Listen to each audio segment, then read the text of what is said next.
புதுச்சேரியில் விலையில்லா ரேஷன் அரிசி வழங்கும் டெண்டரை வட மாநில நிறுவனங்களுக்கு அளித்து புதுச்சேரி அரசு பல கோடி ரூபாய் முறைகேட்டில் ஈடுபட்டுள்ளதாக சட்டமன்ற எதிர்க்கட்சித் தலைவர் சிவா குற்றம் சாட்டியுள்ளார்.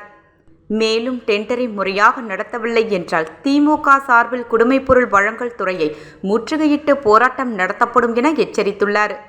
இதுகுறித்து சட்டப்பேரவை வளாகத்தில் செய்தியாளர்களை சந்தித்த சட்டமன்ற எதிர்க்கட்சித் தலைவர் ரா. சிவா அவர்கள், புதுச்சேரியில் ஏழை மக்களுக்கு ரேஷன் கடைகள் மூலம் வழங்கப்படும் இலவச அரிசியில் மாபெரும் முறைகேடுகள் அம்பலமாகியுள்ளது.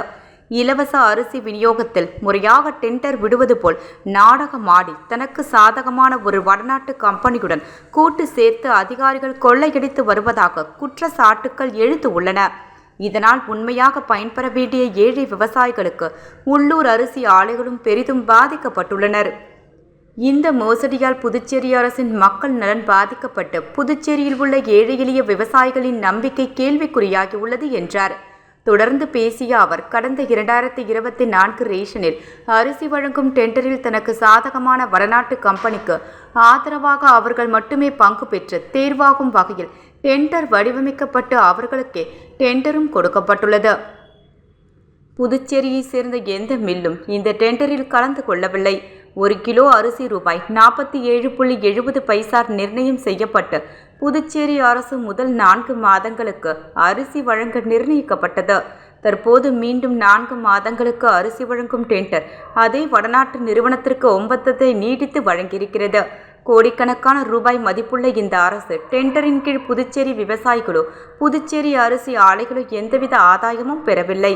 புதுச்சேரியில் இருந்த அரிசியோ நெல்லோ கொள்முதல் செய்யப்படவில்லை. புதுச்சேரியில் தற்போது ரேஷனில் வழங்கப்படும் அரிசி 100% அண்டை மாநிலங்களில் இருந்து கொள்முதல் செய்யப்பட்டு புதுச்சேரியில் வழங்கப்படுகிறது.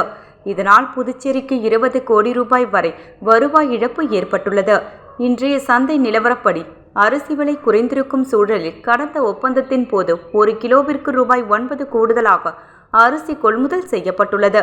தற்போது அதே 1 கிலோ அரிசிக்கு ரூபாய் 15 கூடுதலாக புதுச்சேரி அரசு வழங்கியுள்ளது. தற்போது டெண்டர் வழங்கப்பட்ட அரிசி விநியோகக்கூடிய வடநாட்டு கம்பெனிக்கு புதுச்சேரியில் தனக்கென்று சொந்தமான அரிசி ஆலையோ கொள்முதல் நிலையமோ எதுவும் இல்லை. அப்படி இருக்க புதுச்சேரியில் உள்ள விவசாயிகளை புறக்கணித்துவிட்டு வட மாநிலத்து கம்பெனிக்கு சிகப்பு கம்பளம் விரித்தது ஏன் என்ற கேள்வியை முன்வைக்கின்றேன். தற்போதுள்ள இந்த முறைகேடான டெண்டரை உடனே ரத்து செய்துவிட்டு புதுச்சேரியின் சிறு குறு விவசாயிகள் அரிசி ஆலைகள் பயன்பெறும் வகையில் புதுச்சேரியில் உள்ளவர்களுக்கு முன்னுரிமை அளித்து டெண்டரில் கலந்து கொள்ள ஏதுவாக மாற்றி அமைக்க வேண்டும்.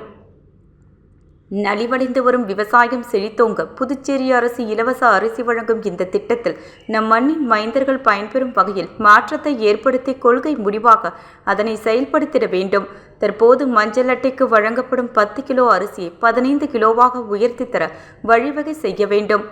புதுச்சேரி ரேஷன் அட்டைகளுக்கு 2 கிலோ கோதுமை வழங்கப்படுவதாக உறுதியளித்த நிலையில் தற்போது வரை அது வழங்கப்படவில்லை. அதனையும் உரிய முறையில் மக்களிடம் சேர்க்க நடவடிக்கை எடுக்க வேண்டும். ரேஷன் கடை வாடகை பிரச்சினைகள், ஊழியர்களுக்கு நிலுவையில் உள்ள சம்பளம் போன்ற அனைத்து நிர்வாக ரீதியான பிரச்சினைகளையும் சரி செய்து ஏழை எளிய மக்கள் பயன்பெறக்கூடிய இந்த இலவச ரேஷன் அரிசி திட்டத்தை முறையாக செயல்படுத்த வேண்டுமென்று வலியுறுத்துகிறேன். இந்த டெண்டர் முறையாக மீண்டும் செயல்படுத்தப்படவில்லை என்றால் புதுச்சேரி குடிமைப்பொருள் வழங்கல் துறை முன்பு தேதியிட்டு நாங்கள் மிகப்பெரிய போராட்டத்தை நடத்துவோம் என்றார்.